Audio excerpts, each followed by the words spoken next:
Hey there, welcome to Takeaway with Sam Oches, a podcast from Nation's Restaurant News. I am Sam Oches, editor-in-chief here at NRN, and this is the show where I give you an all-access pass to the restaurant industry's most influential decision-makers.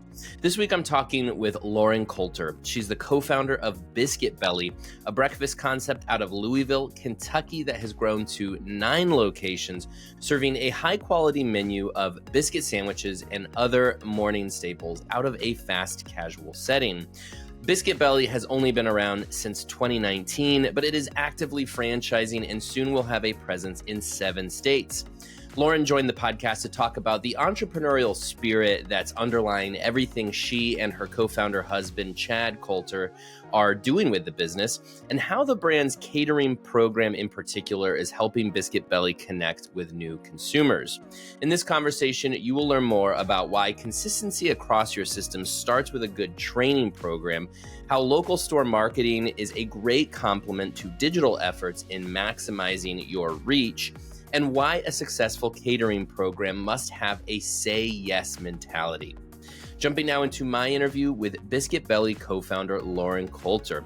Also, don't forget to stick around after the interview as I will share my 6 takeaways from this discussion, actionable insights that you can take with you on the go. Okay, sitting here with Lauren Coulter, the co-founder of Biscuit Belly. Lauren, thanks so much for joining me today. I appreciate it. Yeah, thanks for having me. This is great. So we're going to talk about breakfast, brunch, lunch, all the things that Biscuit Belly is specializing in. And we'll get into franchising. I know you guys are growing through franchising.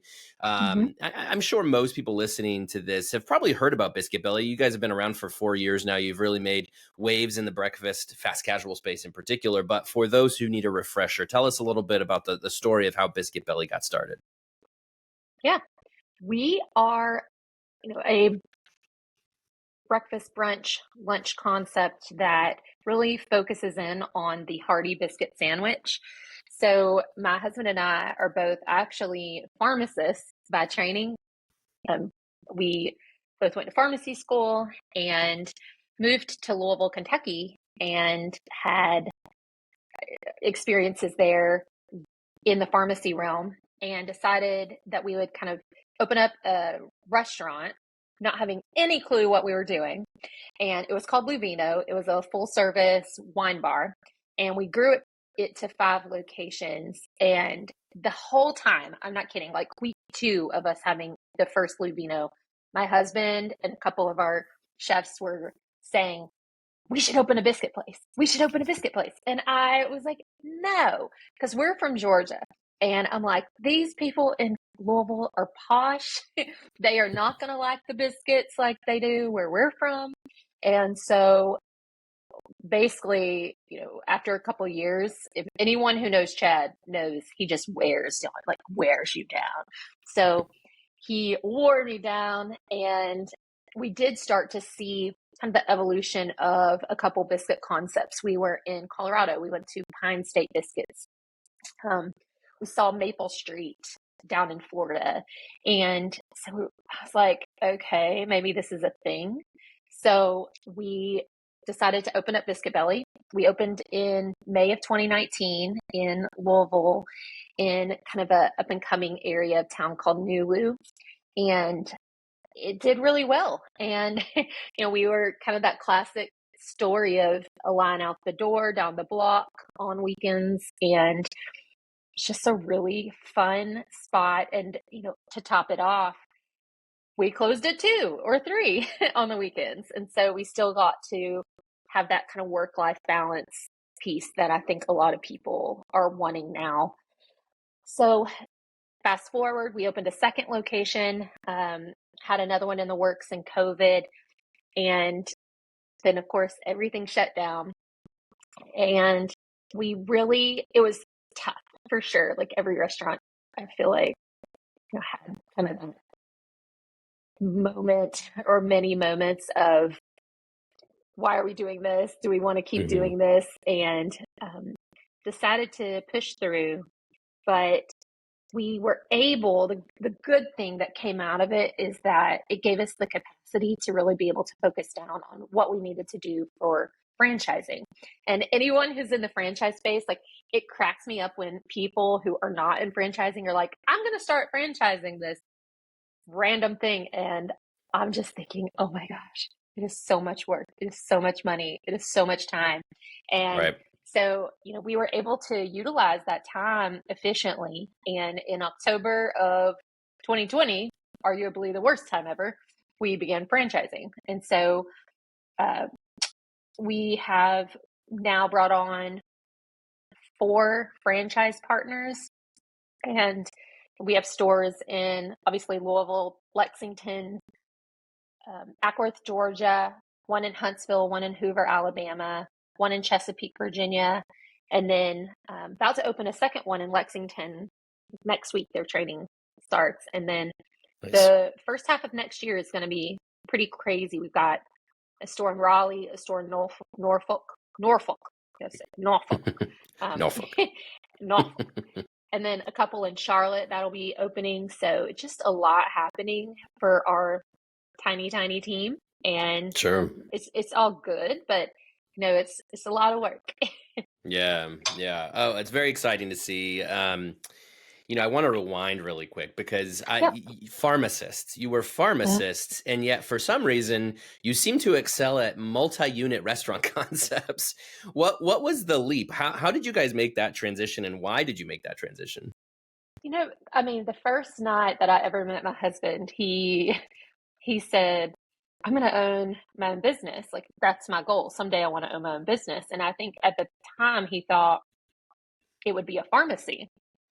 And then it's just, it is hard to make a living as a independent pharmacist. I think with insurance and everything else, it's just wild. And so he kind of backed away from that a little bit, but this is random, but I was visiting a girlfriend in Alabama, and they had this this concept there where you would go and paint and drink.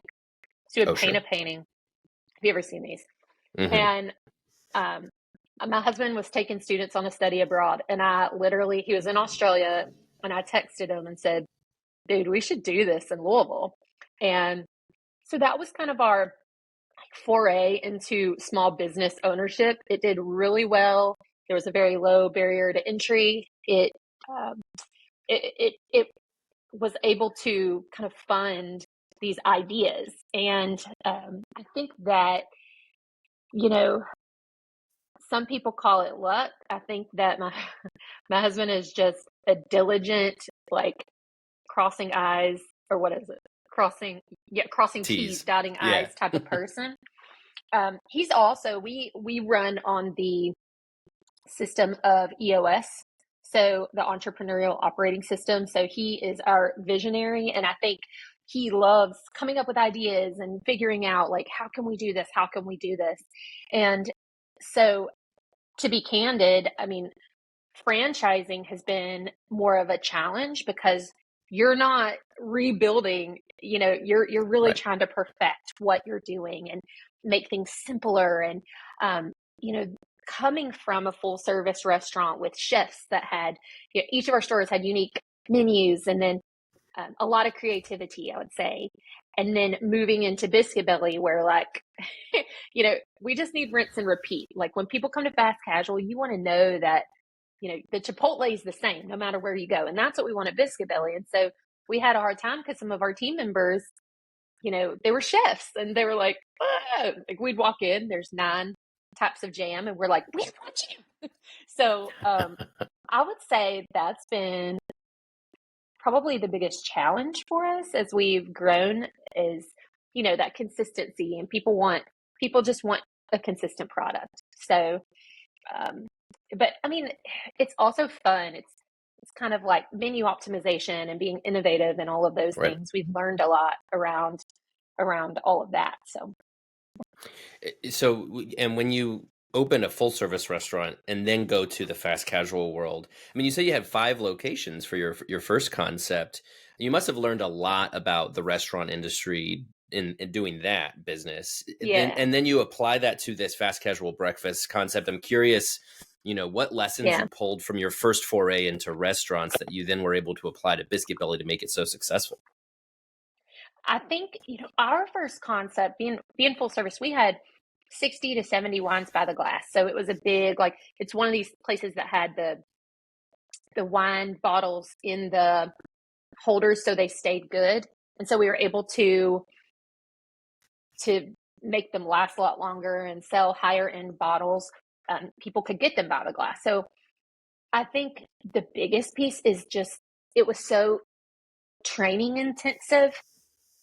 And I think that's probably what we've taken away from that the most is the need for a good training program to make sure you have consistency among your stores.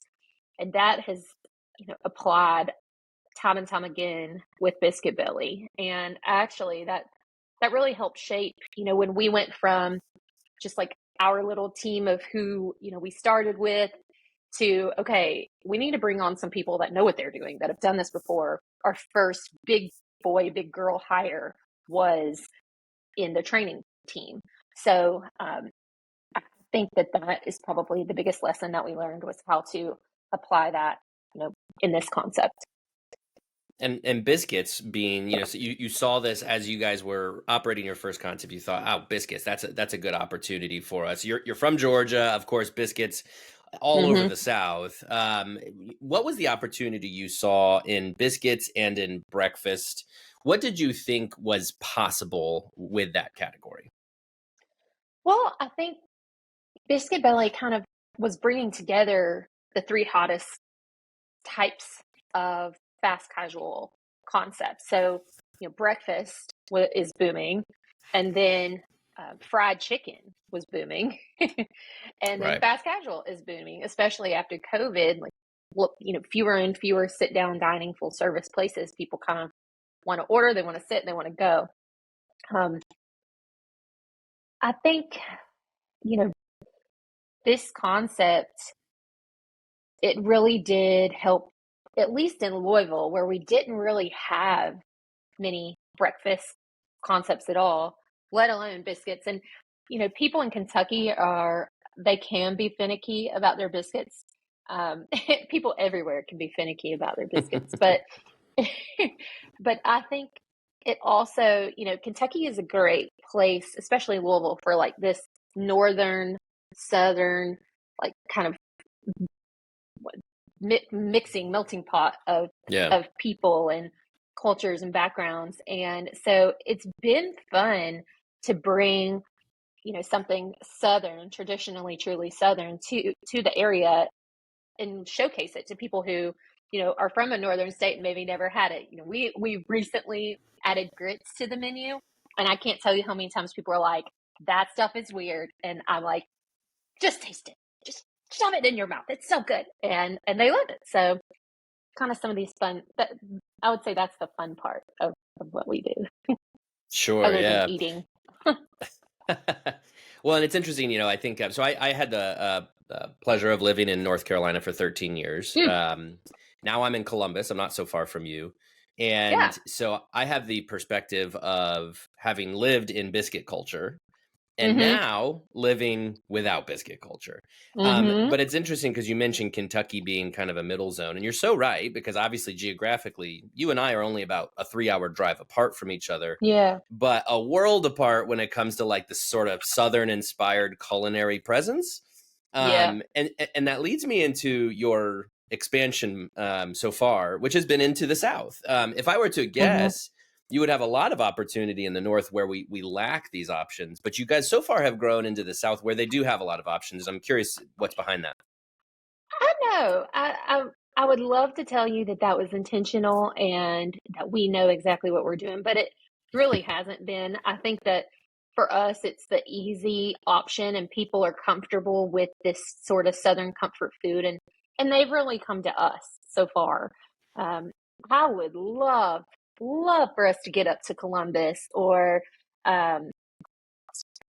Cleveland, like some of a little further. Are you in Ohio? Before I actually Columbus, Ohio, yeah. Columbus, Ohio. Okay, so yeah, Columbus, Cleveland. I mean, just close enough. Like we are trying to be intentional about our footprint and not, have a store out in Arizona right now, because we need to make sure that everything is good and Right. everything's on brand. And so being close enough to have tight oversight of that, I think, is really important as we're so new. But I would love to get up there. So, hey, if anyone listening is in Columbus and wants to be in the multi-unit restaurant space, you hit me up, or is in the restaurant space. Please, oh please. Yeah.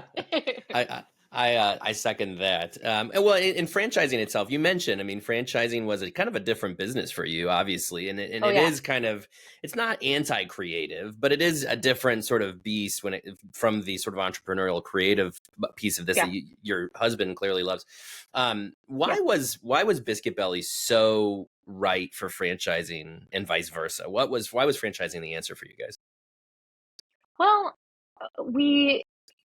franchising is a great opportunity for growth when, you don't necessarily have all the capital to be able to do it all yourself. In a perfect world, we would fund this whole venture entirely, Chad and Lauren, but we don't have the capacity to do that. And with brick and mortar, especially, it's a challenge. It costs over $1 million to open a Biscuit Belly when it's all said and done. And so we also, the growth is one thing, but then I feel like it's very important, while Biscuit Belly is new, franchising is not. Like, we are not recreating anything new, any new wheels.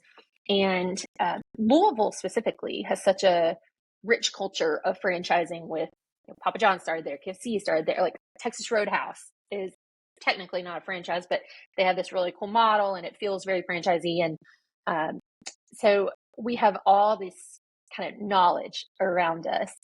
And I think that it being, right for it was also due to just, we are focused. I don't know how to say this eloquently, but we've really been focused on franchise partners who are in the restaurant space, because we know that, growing is great if you can grow it and it be consistent, but consistency is difficult. Like, it's so much harder than one thinks. You think you have a recipe, follow the recipe. Well, some people do it this way, and some people, and so we've really been looking. We looked initially for partners who are in multi-unit restaurants, many who are in more like multiple concepts. And luckily, like our Alabama group, they are in 9 to 10 other franchise concepts, and they actually kind of like early stage concepts. They are a voice for us. I mean, my husband is texting and talking to them constantly because these people have done it. They are knowledgeable, and we get their brain, like their brilliance, without having to employ them ourselves. So that was, it's a way to bring on partners in a way without, us having to give up any piece of our business, but also having people that we can trust, I think, has been super helpful. And Biscuit Belly has been pretty fun to do overall. I think that if you go to one, it's a place people like to be. And so whenever we bring people in, we're not like hard selling people. We're like, this is it. We're fun. If you want to join us, come on, So, yeah.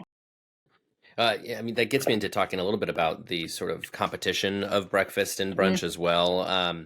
Because you mentioned franchise groups looking at startup companies like Biscuit Belly. That seems like such a great fit for you, because if you are a big franchise looking into the breakfast concepts, a lot of them may be, saturated, or they may not have an opportunity. And so you would look naturally to the startup world to find a good scalable breakfast franchise.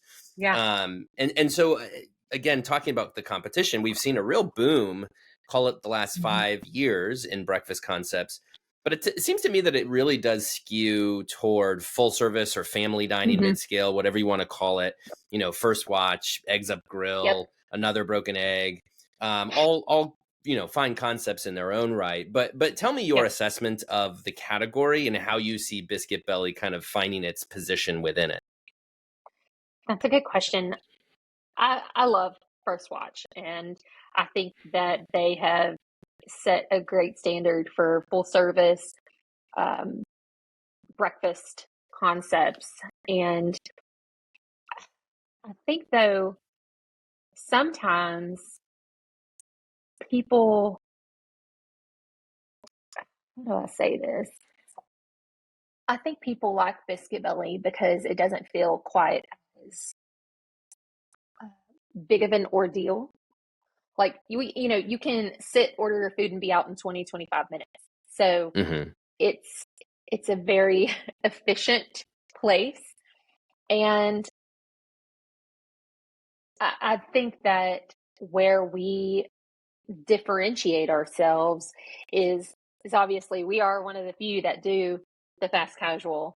And that's presented its challenges in some ways because that's definitely more of a younger thing. Like we still have people come in the restaurants who don't know what to do. And I'm always amazed at that. I'm like, Chipotle, all these places, Right. that's the norm. But that's also sort of been a challenge of like teaching people, here's how you order, here's what you do. But then aside from that, I think that we have a really fun and funky bar program for breakfast. And, it's outside of just like mimosas and juices. It's, fun coffee cocktails and Kentucky coffee, and we throw bourbon in it. And, just some of these kind of unique differentiators, I would Mm-hmm. say, help set us apart. Help set us apart. Uh-huh. And, it's I think recently, maybe in the last 12, 18 months, Cracker Barrel started offering mimosas, and they'd Mm-hmm. never done that. And so I think people see this need, and while we have mimosas and Bloody Marys, and I mean our Bloody Marys, like if you ever look at our Instagram, our Bloody Marys they are beautiful. They taste great, but they're beautiful too. The alcohol piece differentiates us, and then the other piece that I think, speaking of pictures and Instagram, that really differentiates us is just kind of that social media cult following that we have. If our imagery is insane. And I think, our food lends itself to that, thing that happens when people set down the plates, our food owners set down the plates, and then people pull out their phones and immediately they're taking photos of what they're eating.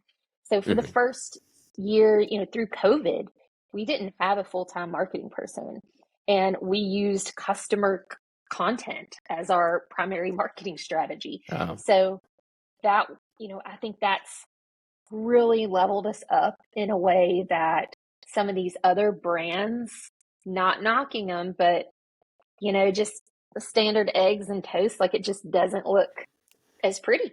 And so people like to showcase what they're doing and what they're eating. And I think that our concept allows for that. And even kind of says like, hey, take a picture of me, Yeah. Yeah. Well, it's so interesting because it kind of gets back to like the experience, the main experience I guess people look for in their breakfast. And because you mentioned First Watch and these others kind of being a different experience, and I think you're so right. Because it's First Watch. I grew up on Bob Evans, and these kinds of concepts are like the diner, right? That is the replacement of the diner, which is you sit and you stay a while. I knew somebody growing up, kind of a second grandfather figure in my life, who went to Bob Evans every single day, sat at the bar for that cup of coffee. That's a choice of an experience that a lot of these concepts are following on. But you mentioned how you can get in and out of Biscuit Belly in 20, 25 minutes. That skews more toward the crowd that's maybe more convenience oriented, maybe on their way to work. Mhm. So I guess what that brings me to is like, how would you describe your customer, like that core demographic of customer? Because you have products that could satisfy that. I'm going to sit here and drink my coffee and stay a while, Mhm. but also maybe that millennial, working millennial, kind of moving quickly through life, but still has the standard for quality. How would you describe Yep. that?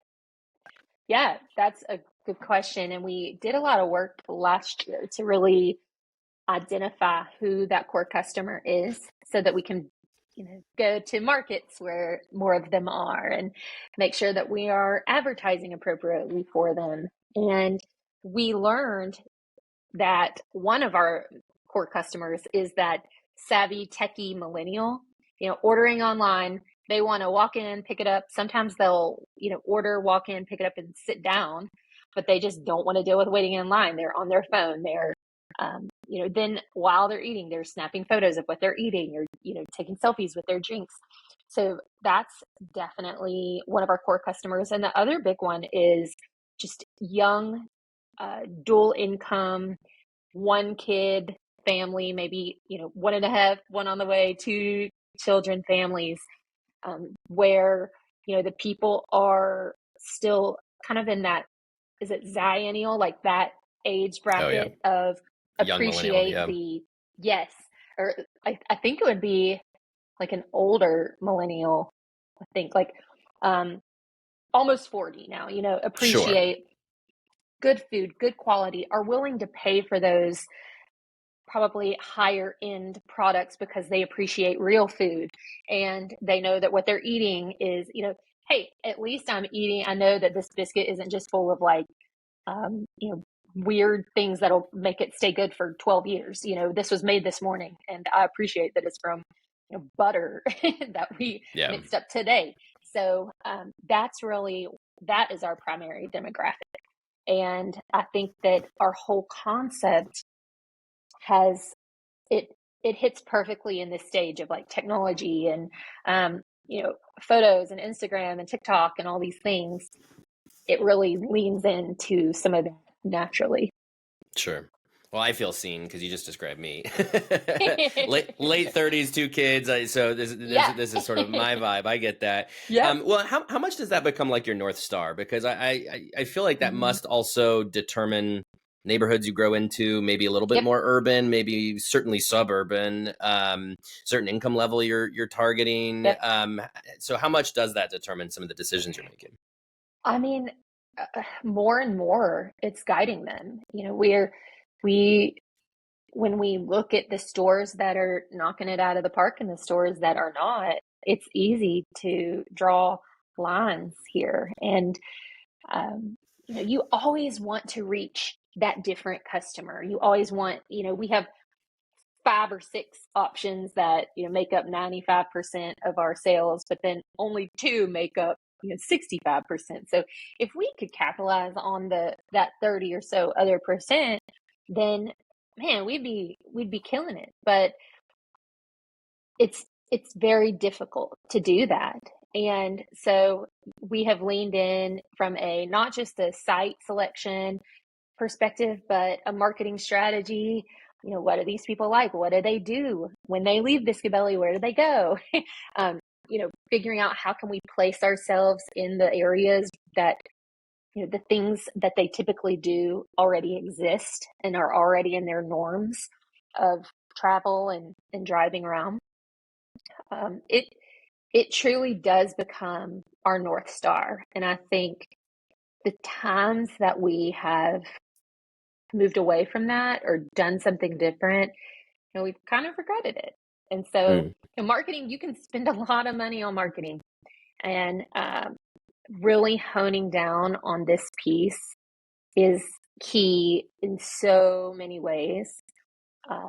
But I will also add that in the last 3 months, so I mentioned that we run on EOS, and my rock has been to be our Louisville store's local store marketer.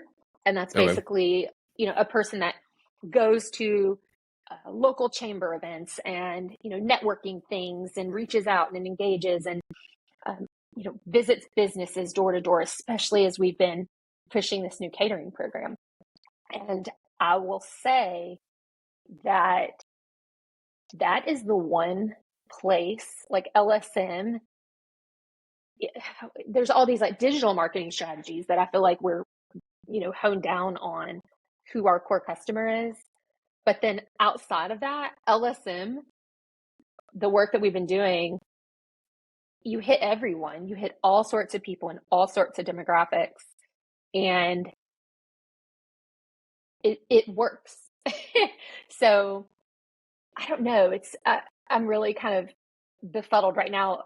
We are, as soon as we hang up, actually, we're going into strategic planning for the next 2.5 days. And this is a big thing is, we've never prioritized from a dollar perspective, employing a person to be that local store marketer. And we have relied heavily on digital. And so we're just trying to think through, should we shift some of those dollars and what impact could that make? And so, yeah, more to come. Yeah. Well, and it makes me think too, and I'm going to get into the catering because I know that's big news you guys have out there. But I still talking about kind of this demographic aspect and breakfast again. Maybe I'm projecting here, but breakfast to me feels maybe more so than any other day part rooted in tradition, rooted in kind of what you did growing up, what your expectations are. And you guys are kind of pushing the envelope on that because your menu innovation is more outside the box than most of these other breakfast and brunch concepts. And so, as you describe, how should you go more digital because, you're innovating with your marketing, but your menu innovation really is kind of your bread and butter, so to speak here. So tell me about that part of it, how much you guys feel like pushing the envelope on menu innovation helps to keep Biscuit Belly fresh and drawing customers. My husband loves the idea of menu innovation and changing our menu and LTOs and all these things. And I will tell you, it drives me crazy. Now, we have spent the last year, I'd say we started in February, really looking at our menu, doing menu optimization, asking customers what they wanted. We did some customer surveys as well as did some, what are they called? Where you have like focus groups around, okay, we talked to our customers that come in once every 3 months. And we asked them, what would make you come in once a month instead of once every 3 months? Customers that come in every 6 months, what would make you come in every 3 months? And the thing that we heard was, it's so good and I love it for a birthday or an event, but I don't really think about it just for like a normal, Thursday morning. And so we went to the drawing board and did try to come up with some options that lean healthier. So now we've got omelets now on our menu. We do a build your own brekkie bowl. So you can, we have a lot of veggie options. I will say we get shout outs from vegetarians all the time. And as people are wanting to eat more vegetables and that I think we have some great solutions for that, but a brekkie bowl. And then we added in some fun things as well with like different types of pancakes. And we do now some sort of I haven't had it. Oh, a chicken and waffle type of thing. So that is like my husband's core, he loves that stuff. Let's find something new. But then what people don't realize is to make a new product happen at even just, 10 stores like we have, it's a lot of work. So you have to talk to your, purveyors, make sure everybody has all the things. You have to train these people. You've got to get it all out, at the same time. And big companies have this down to a science because they employ, bukudos of people to do it. And we are not anywhere near there yet. So we, just new menu items in general, it can be a big challenge. But I think this year, the fact that I think we rolled the new products out maybe in July, and immediately, especially in some of the areas that lean suburban, that, are heavy women traffic, they've done really well. And so Yeah. I feel like we're making the right decisions on that front. And then, with LTOs, as we move forward, we're looking at 2024 and, what are things that we have on our menu that we can highlight versus what are things that we can bring on with as few ingredients as possible? Or how do we use our current, pantry as efficiently as possible? So really learned a lot about that whole process this year, and but it's a lot of work.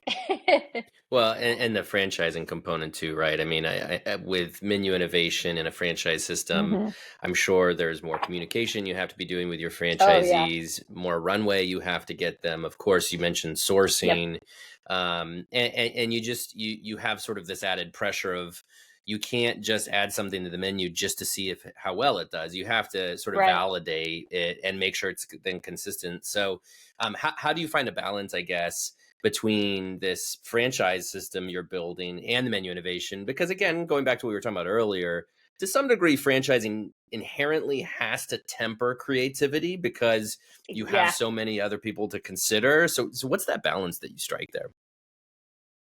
Well, LTOs specifically are a really good way to test things and see, should we bring it on the menu? Or did it flop?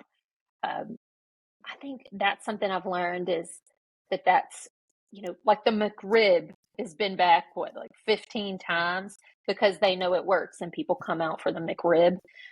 We did a LTO last year all around peaches, and we're leaning into that harder this year or in 24 because it did so well and people love peaches. And again, that's nice because it kind of blends with our Southern and Georgia and all the things there. So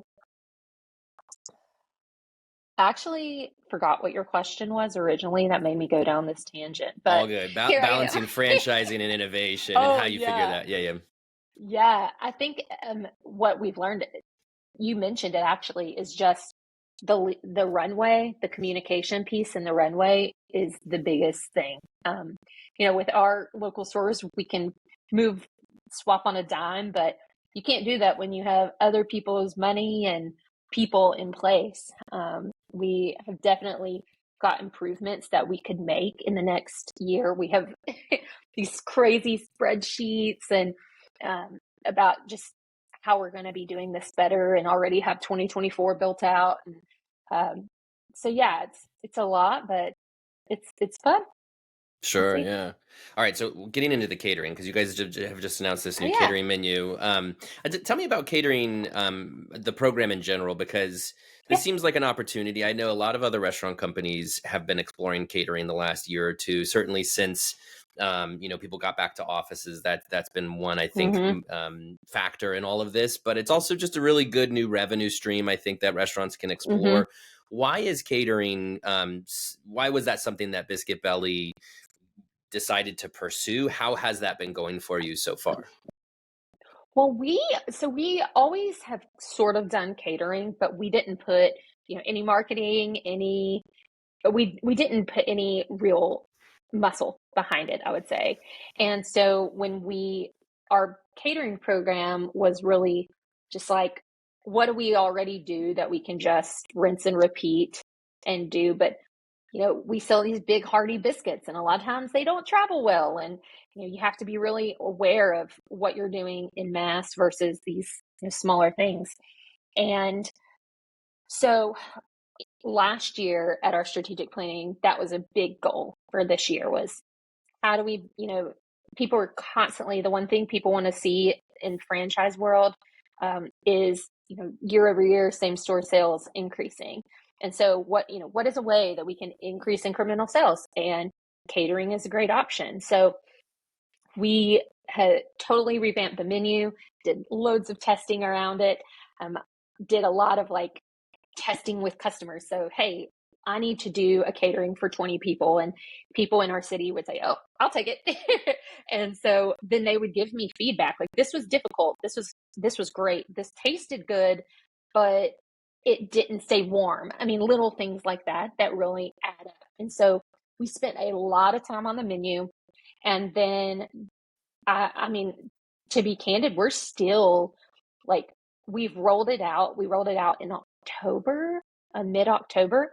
And even just before we got on our call, I was putting in a catering order for somebody who is a repeater. And I was like, God, this is hard. Like, I know what they're wanting and I can't figure out how to do it. So, so we're still having to work on kind of how do we make this easy? People that are in catering, a lot of times it's the administrative roles at different companies. And so we've been doing loads of outbounding and targeting to those specific people.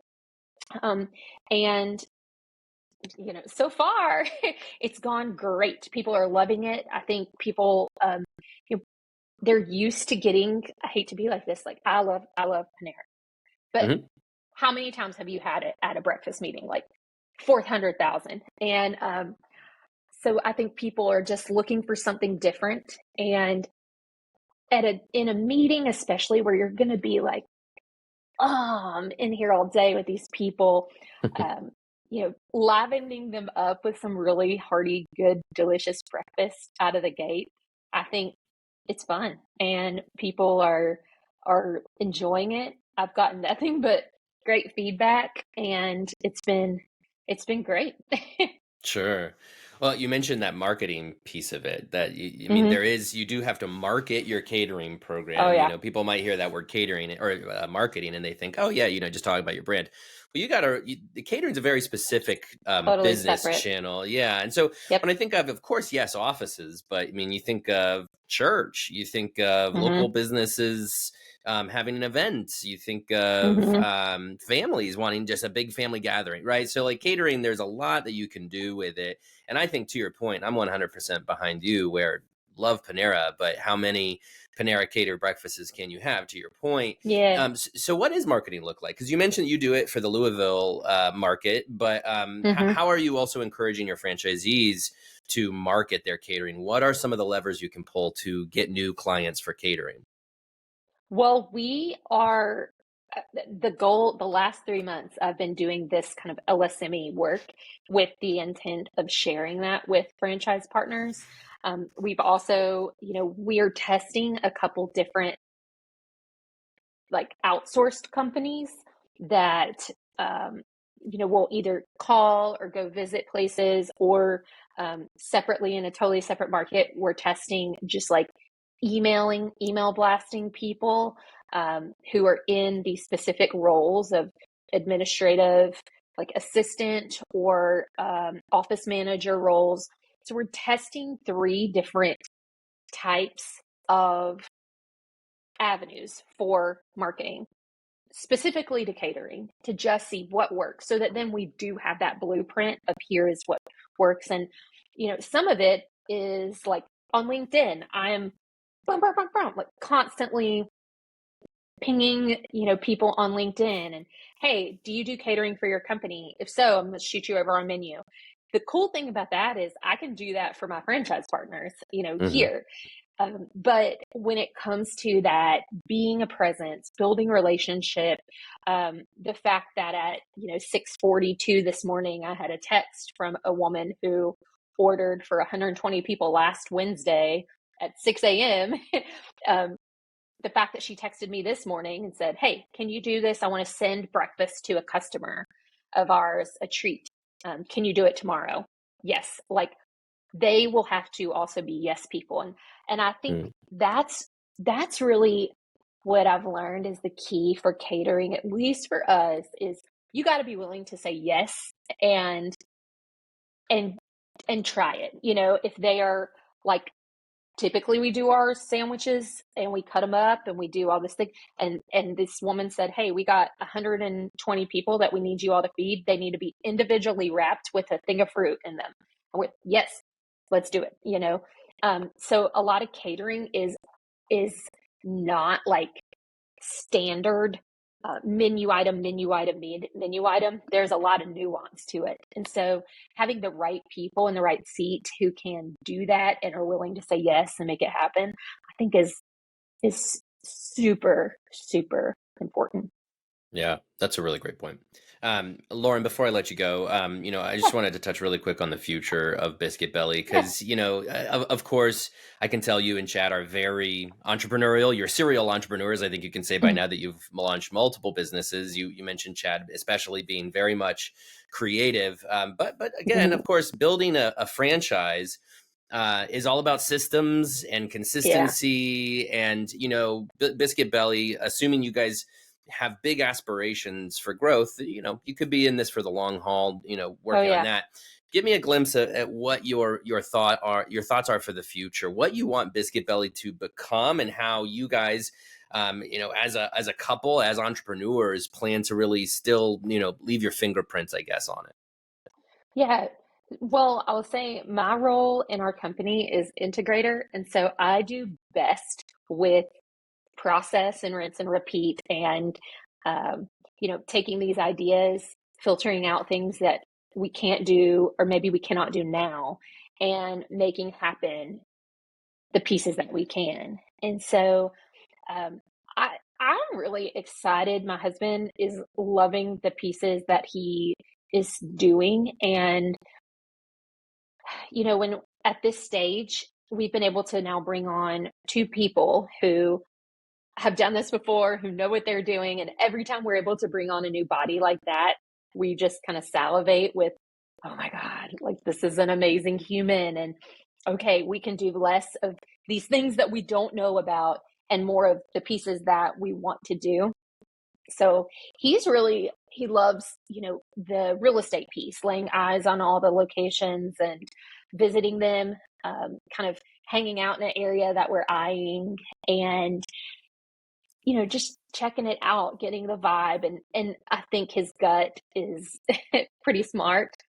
Um, and, and then, yeah, I mean, I hope that we can continue to bring on people smarter than us and really grow this thing. Our 10-year big goal is, biscuit domination, it says, with Biscuit Bellies all over the US. But I think if we could make it up a couple, up at least to Ohio, maybe in the Pittsburgh area, Philadelphia, up there, and then extend up over into Texas and up, I think that would be really great for us. But we got to find the right partners, and I'm not going to say that we're picky about it, but we know that the long-term success of this company is built around who we bring on now, like early.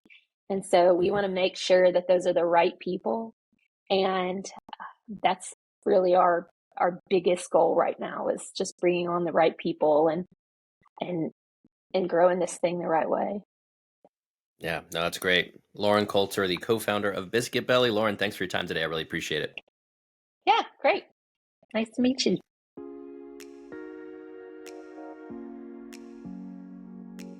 That was my interview with Biscuit Belly co-founder Lauren Coulter.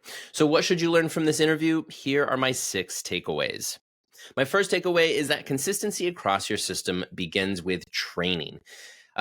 Biscuit Belly, when they knew they were going to grow, when they decided to expand, Lauren says the first big boy, big girl hire, as she put it, was the training team. Because what they had learned from their previous concept, the first concept they had launched, was that training is everything to making sure all of the stores are consistent. Of course, you should be developing a good training program no matter what. Even if you're a one-off independent restaurant, you need to make sure your team is trained well. But as you start to grow 2, 3, 4, even more locations than that, if you want to create a consistent experience across those stores, which you do, you need to make sure that there is a very concise and very solid training program in place, because then that way you can ensure that consistency, and consistency that always leads to better brand affinity. What you're doing with with making sure things are consistent is making sure that customers have a trust with the brand that they build, they have an expectation that they build, and that can carry you on to more and more stores. But it starts with a good training program. My second takeaway is that to give your new concept its best chance for success, incorporate more than one trend. Over the years, as you see new restaurants pop up, a lot of them often will be playing with trends that are out there in the marketplace. And of course, that makes sense. You want to tap into what customers are interested in. But if you invest in just one trend alone, you may run out of steam as soon as that trend runs out of steam. Biscuit Belly, Lauren described how with this concept, they were checking really three boxes. Fast casual, obviously, it has been popular for about a decade and a half now. Fast casual is a big trend. Breakfast has been a big trend for several years. And then finally, chicken, because they incorporate chicken, a breakfast biscuit sandwich with chicken. They were really checking that box too. And by pulling all of those trends together, they were ensuring that there was kind of something for everybody in a way, but they were also really ensuring that there was a customer guaranteed to come in because somebody's interested in that trifecta. If they had only focused on, say, chicken and hadn't really leaned into a high quality creative service format, or if it had just been a regular old chicken sandwich shop without being these great breakfast biscuit sandwiches with chicken, then they might have only had a very niche following, or maybe they would have struggled to really present themselves in their marketing and made clear what they're all about. But by pulling together these multiple threads of trends that are out there in the marketplace, they were really able to maximize the impact that they had upon launch. My third takeaway is that your franchise partners are great sounding boards. Biscuit Belly now has 4 franchise partners. They've expanded to 9 locations in multiple states. And Lauren described of how Biscuit Belly, they're looking for multi-concept restaurant franchisees, which makes sense. And I'm sure if you're in franchising, this is who you want to be franchising your brand as well. You want somebody with a lot of experience. You want somebody who knows what they're doing. And of course, when you have somebody who is at scale with multiple concepts already, you also get access to their resources to be able to grow your brand. But as Lauren described, they're actively texting with their franchisees to run new ideas by them. She says her husband, Chad, especially, is doing this and talking to those franchisees who have the experience, they have the know-how, they've been in these situations before. And so they can become a great sounding board for innovations and new menu items and whatever that might be. How can you use your own franchisees to bounce ideas off of them, to grow, to innovate, to roll out new ideas and initiatives?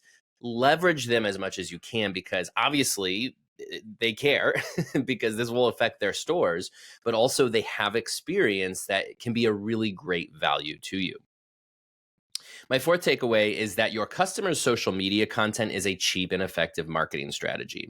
If you don't have much of a marketing budget, if you're a independent restaurant concept or just a small brand and you're looking for creative ways to market your brand on a shoestring budget, look at your customer social media content. Now, Biscuit Belly has this unfair advantage that their menu items are very Instagrammable, for lack of a better term. They're very visually appealing. And so, as Lauren says, a lot of customers come in and take a picture of their food and post it to social media. And cleverly, they were able to use those photos, those posts, as their marketing, because, as Lauren said, they didn't have really much of a marketing budget. Of course, you should do this in a proper way, make sure you have the proper permissions and things like that. But in general, customers are thrilled to be included in this.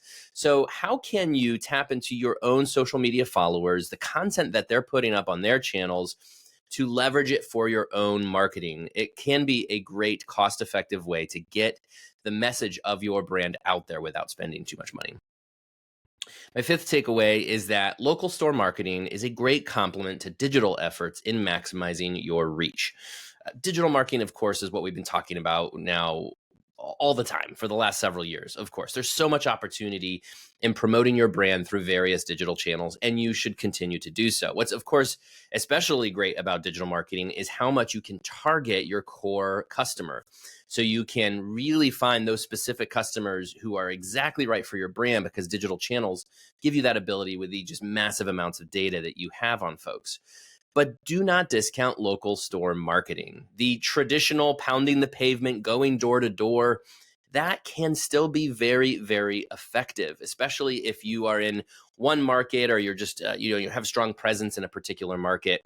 You should get out there, go to local businesses, talk to local customers, spread the word the old-fashioned way. As Lauren put it, I thought this was really interesting. She said, yes, they're doing the digital marketing to find that core demographic, which she described as kind of, that older millennial family, higher standard kind of person.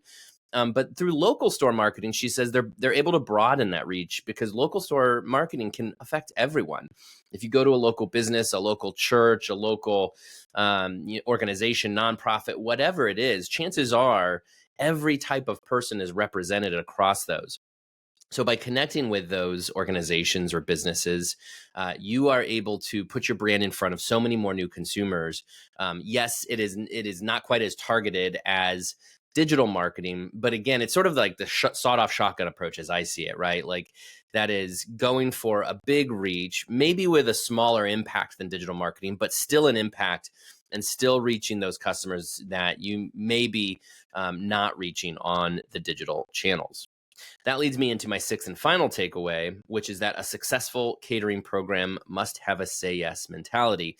Why that brings me into this one is that catering is such an important, should be such an important part of your local store marketing. As you hit the pavement, as you knock on doors, catering can be one of those channels that you really put in front of local customers, especially if you're going to local businesses and the catering that they might need. That's a good way to connect with them. But it brings me back to my takeaway here about why a successful catering program must have a say yes mentality. What does that mean? I really liked how Lauren described the efforts they've put into catering, which they just revamped their catering menu. They're still kind of new to catering. But Lauren said this really interesting thing about catering, which is that there is a lot of nuance to catering.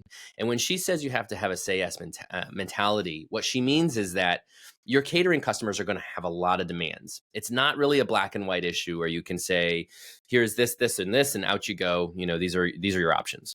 People will call and say, I have this kind of person who needs this kind of product. This is the type of room or facility we'll be in. Can you provide for this? They have a lot of different demands. Again, it's that nuance that Lauren talked about. And what she said is, you have to have that say yes mentality to build this program. You have to say yes to all of those demands. As Lauren put it, you might need somebody who is in charge of your catering administration to stay on top of these things, but you should encourage that person to do everything they can to honor the wishes and desires of the customer. Because as you do that, they will keep coming back to you. Think of that business that has a weekly, conference with employees that is catered, no knock on Panera, certainly. But as Lauren and I talked about, Panera really owns a lot of this catering space, and for good reason. But there need to be alternatives. Why wouldn't they turn to your brand for that weekly conference that they have with employees? Think about how you can build a relationship with your catering customers. And really, it does start with that saying yes to all of the requests that they might have for your catering menu. Those are all my takeaways for today. I hope you enjoyed this episode. Please remember to subscribe to Takeaway wherever you listen to podcasts and leave your feedback. You can also email me at sam.oches@informa.com. Thanks again, and talk to you next week.